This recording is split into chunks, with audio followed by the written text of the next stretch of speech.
এই গিলাসত পানী আছে আৰু এই পানী আমি ডাইৰেক্ট পিব পাৰো। এই পানীৰ পৰা আমি বহুত কিবা কিবি বনাব পাৰো, যেনেকুৱা পানী ব্যৱহাৰ কৰি আমি আইচক্ৰীম বনাব পাৰো।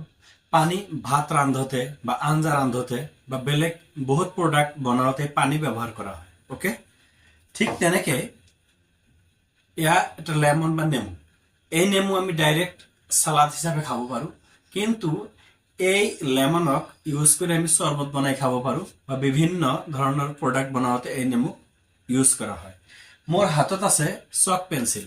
এই চক পেন্সিল বনাওতেও মাটি লাগিছে। ওকে, তো আমি পৃথিৱীত যিবিলাক বস্তু ইউজ কৰো, আমাৰ দৈনন্দিন জীৱনত যিবিলাক বস্তু ব্যৱহাৰ কৰো, এই ব্যৱহাৰ কৰা বস্তুবিলাক কিছুমান উপাদানৰ দ্বাৰা গঠিত হয়। আৰু যি উপাদানৰ দ্বাৰা এই বস্তুবিলাক গঠিত হয়, এই উপাদানবোৰক কোৱা হয় মেটেৰিয়েল নাউন।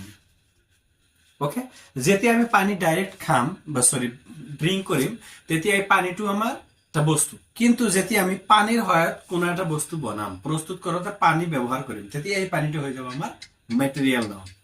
ঠিক তেনেকৈ প্লাষ্টিকৰ সহায়ত যেনেকুৱা বিভিন্ন সামগ্ৰী বনাব পাৰো, এই প্লাষ্টিকটো হৈছে এক প্ৰকাৰ মেটেৰিয়েল নাউন।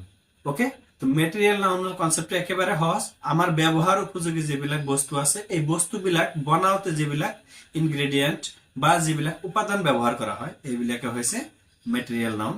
আৰু মেটেৰিয়েল নাউন কেতিয়াবা কেতিয়াবা আমি ডাইৰেক্টও ইউজ কৰিব পাৰো। ওকে, তো কিছুমান এক্সাম্পল লৈছো, যেনেকুৱা আইৰন। আইৰন মানে হৈছে লো। এই লোৰ সহায়ত বিভিন্ন সামগ্ৰী আমাৰ ব্যৱহাৰৰ কাৰণে যিবিলাক প্ৰস্তুত কৰা হয় আমি কৰিব পাৰো। গোল্ড, সোণেৰে আমাৰ বহুত অৰ্নামেন্ট বনোৱা হয়, গতিকে গোল্ডটো এটা মেটেৰিয়েল নাউন। ৰাইচ, ৰাইচ মানে হৈছে চাউল। চাউলৰ সহায়ত ভাত বা পিঠা পনা ইত্যাদি বনোৱা যায়, গতিকে ৰাইচটো হৈছে মেটেৰিয়েল নাউন। মিল্ক, গাখীৰ আমি ডাইৰেক্ট পিব পাৰো, গাখীৰৰ সহায়ত দৈ, গাখীৰৰ পৰা পনীৰ, গাখীৰৰ পৰা মিঠাই ইত্যাদি বনাব পাৰো।